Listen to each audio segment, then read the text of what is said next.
Assalamualaikum warahmatullahi wabarakatuh. Kali ini kita akan membahas tentang analgetik, antipiretik, dan antiinflamasi.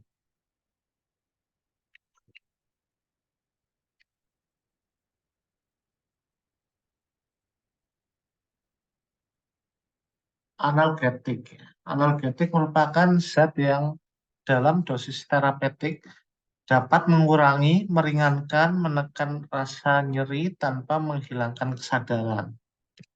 Ya, poin di sini adalah tidak menghilangkan kesadarannya. Jadi pasien itu masih sadar. Analgetik itu dari bahasa Yunani ya. Ini artinya tanpa, algetik kayak nyeri ya. Jadi tanpa adanya rasa nyeri.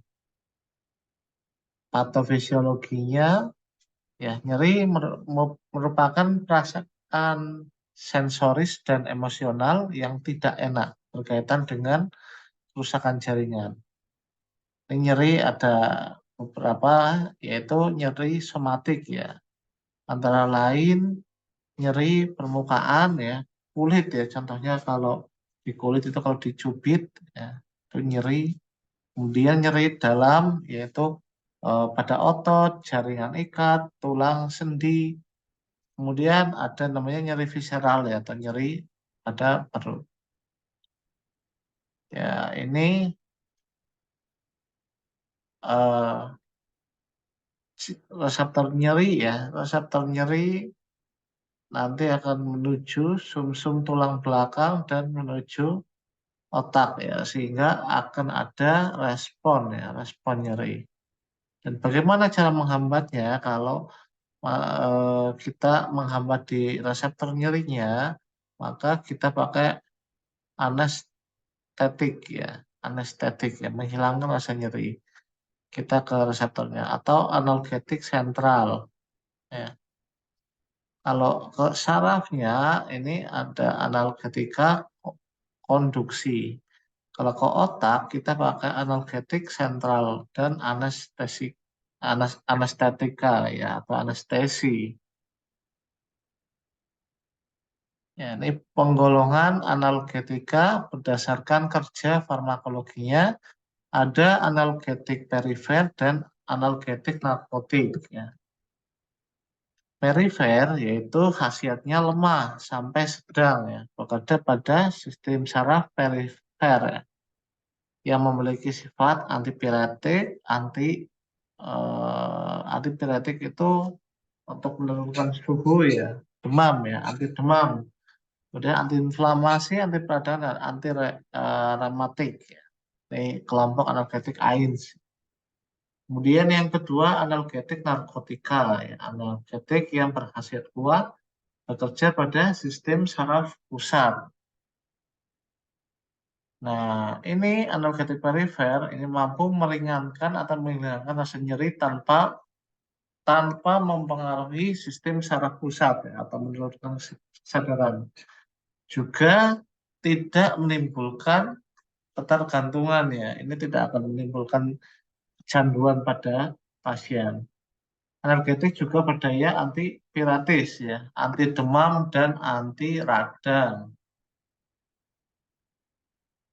Secara kimiawi, analgetik perifer dibagi menjadi turunan asam salisilat, turunan anilin, turunan asam atranelat, turunan pirazol, dan penghambat prostaglandin. Contohnya di sini ada asetosal ya. Secara farmakologi digunakan sebagai anti nyeri, kemudian anti demam. Nah, kalau pada dosis yang rendah itu bisa menghambat agregasi trombosit. Ya. Asetosal secara cepat diabsorpsi oleh lambung dan usus kecil. Nah, prosesnya dengan cara menghambat COX-1 dan COX-2 secara non-selektif ya. Ada juga obat-obatan yang bekerja secara selektif ya, contohnya kayak Celecoxib atau Celebrex. Kemudian mengagregasi platelet. Onsetnya ini secara oral itu 30 menit ya. Jadi lumayan cepat ya untuk menimbulkan respon. Acetosal ya cepat diabsorpsi lambung dan sel menghasilkan kadar puncak plasma 1 sampai 2 jam. Lumayan cepat ya. Ikatan protein plasma acetosal 49% berkurang pada pasien yang mengalami uremia. Acetosal ini secara cepat dihidrolisa menjadi salisilat ya. Dan nantinya salisilat akan dimetabolisme menjadi 4 metabolit ya. Antara lain asam salisilurik, fenol, asil glukuronat, dan asam gentisat. Ikatan protein plasma salisilat bergantung pada dengan dosis ya, dosis 95% pada 15 mg per liter ya. Kalau 80% pada 300 mg per liter dan waktu paruhnya rentang 0,25 plus minus 0,03 jam ya, lumayan cepat. Salisilat dieskresi dalam bentuk metabolit, terutamanya melalui ginjal, sebagian kecil melalui keringat dan empedu. Efek samping, iritasi mukosa lambung dengan resiko tukak lambung, pendarahan pada dosis lebih tinggi ya. Bisa menyebabkan reaksi alergi kulit maupun telinganya itu rasanya berdengung ya. Yang kedua, paracetamol ya. Ini merupakan metabolit fenacetin yang banyak digunakan sebagai analgetik ya. Tapi ditarik dari peredaran karena efek sampingnya, antara lain nefrotoksik ya. Jadi menyebabkan kerusakan pada ginjal ya, nefron, dan sifatnya karsinogenik. Khasiat analgetik antipiretik sedikit anti radang ya. Jadi di sini kemampuan anti radangnya lebih sedikit ya. Paracetamol menghambat sintesa prostaglandin di otak sedikit ya. Aktivitasnya sebagai inhibitor prostaglandin perifer. Absorpsinya cepat di gastrointestinal ya. Konsentrasi puncak ya hanya 1,5 sampai 2 jam ya. Lumayan cepat ya. Pada dosis terapi obat dalam bentuk tidak terikat plasma ya. Jadi ini dalam tidak terikat dengan plasma. Kalau pada kondisi overdosis, maka 20% sampai 50% akan terikat dengan protein. Waktu paruh 2 jam ya, sekitar 2 jam. Di metabolismenya di hati sebagai juga tak aktif dengan asam glukuronat, sulfat, dan sistein. Efek sampingnya, reaksi hipersensitivitas, hepatitis toksik ya dapat terjadi pada pemakaian jangka panjang. Nggak cuma jangka panjang aja, tetapi dengan dosis lebih dari 4 gram ya. Salisilamin, salisil ya, merupakan amida asam salisilat yang memiliki fungsi antipiretik, kemudian fungsi juga analgetik ya, yang sifatnya mirip dengan asetasal, namun efeknya itu lebih lemah, mudah diabsorpsi di usus dan cepat terdistribusi ke jaringan. Zat ini sering mengganggu pencernaan, tapi jarang menimbulkan pendarahan ya. Ada diflunisal ya, ini khasiat analgetik, anti radang, diakreditasi trombositnya rendah. Ya, ekskresi utama melalui saluran kemih ya sebagai glikuronida. Jarang mengakibatkan pendarahan lambung usus ya. Ikatan protein plasma 99%, waktu paruhnya tergantung dengan dosis ya. 8 jam jika 250 mg dan 15 jam untuk 1000 mg. Ini berarti lebih lama ya dibandingkan paracetamol yang hanya 30 sampai 2 jam ya. Lumayan cepat. Nah, ini patofisiologi dari radang ya, ada noxious ya menyebabkan nantinya terjadi kerusakan sel, kemudian terjadi pembebasan mediator. Nah, dari mediator ini maka akan mengalami gangguan sirkulasi lokal. Sirkulasi lokal itu maka akan terjadi perubahan warna atau biasa dikenal dengan rubon. panas, ya, kalor. Kemudian terbentuk eksudat, ya, isinya cairan, terjadi bengkak, ya, tumor, dan perangsangan reseptor nyeri, gangguan fungsi atau fungsioleset dan nyeri atau dolor. Ini radang, ini gambarannya fosfolipid dengan adanya asam arahidonat, ada enzim oksigenase 1 dan 2, ya. Makanya tadi saya bilang ada yang menghambat COX-1 dan COX-2, dan ada satu lagi lipooksigenase, ya, yang nanti akan menjadi asam hidroperoksida yang menghasilkan leukotrien. Ini macam-macam, ya, LTB4, leukotrien 4, ya, ini banyak banget, ya, ini macam-macamnya. Kemudian kalau siklooksinase dengan adanya endoperoksida menjadi tromboksan, prostasiklin, dan prostaglandin. Nah, ini prostaglandin lah ini yang dihambat sehingga akan eh, menaik menurunkan, ya, mempengaruhi ke pH, ya, menjadi lebih basa. Analgetik anti radang atau NSAID, ya, ini satu, ya, kebanyakan di jaringan, di darah, ginjal, dan saluran cerna. Berperan pada pemeliharaan ginjal, homeostasis vaskuler, melindungi lambung. Kemudian kalau yang COX-2 dalam keadaan normal tidak terdapat di jaringan, ya, tetapi tetap dibentuk selama proses peradangan.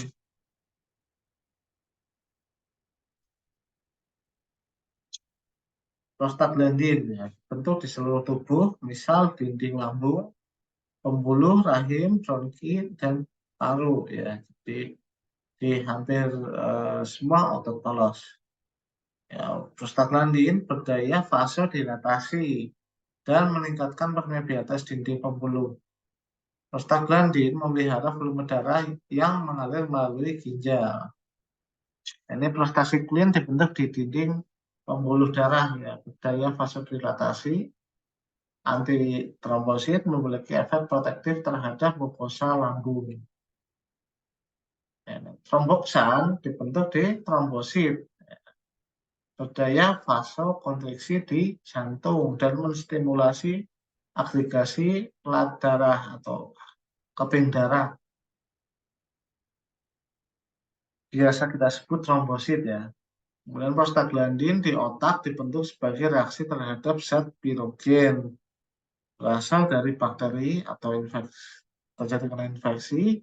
Prostaglandin menstimulasi pusat regulasi suhu di hipotalamus dan timbullah demam.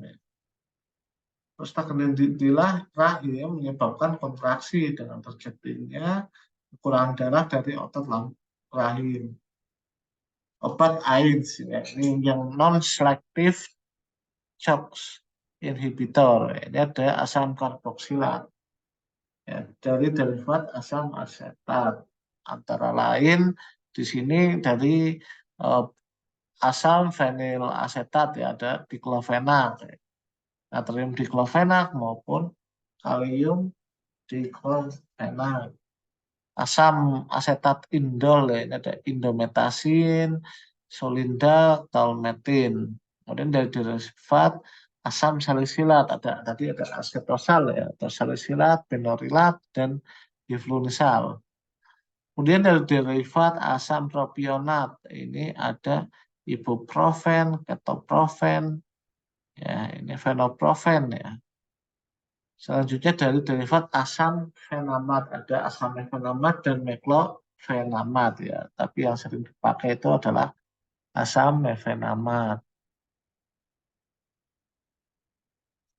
Kemudian ada dari asam enolat, ada derivat pirazolon, ada fenilbutazon, ya, yang sering dipakai, dan dari derivat oksilam, antara lain piroksikam, meloksikam, tenoksikam. Kemudian apa yang selektif pada COX-2 inhibitor, yaitu derivat furanon, ya, rofecoxib, derivat pirazol, celecoxib, derivat indol, etodolat dan sulfonamida ya. Antara ini sulit ya. Ini jarang dipakai. Yang sering ini ya dari Celecoxib ya.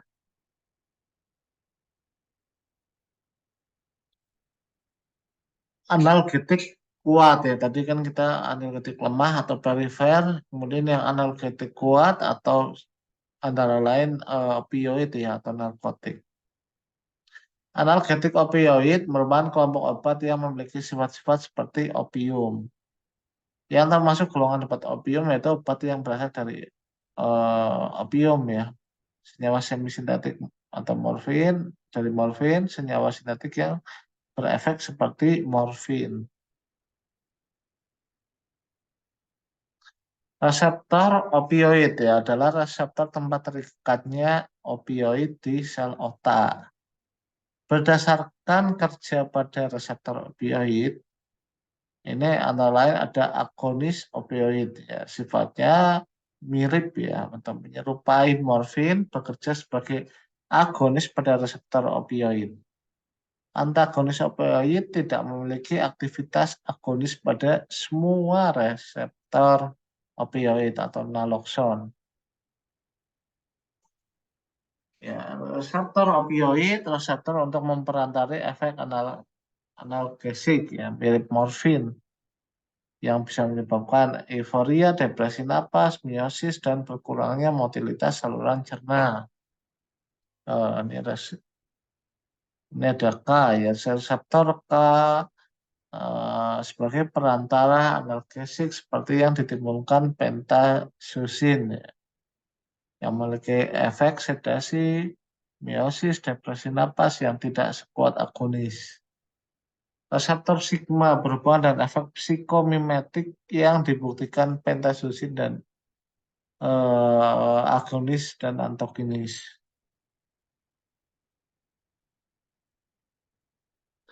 Kemudian reseptor delta selektif enkefalin, reseptor lambda ya, untuk selektif beta endorfin. Ini ada opioid kombinasi, ada agonis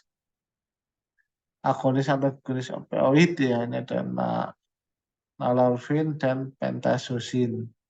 Kemudian ada agonis parsial ya, atau buprenorfin. Ya, terima kasih. Sekian, semoga bermanfaat. Wassalamualaikum warahmatullahi wabarakatuh.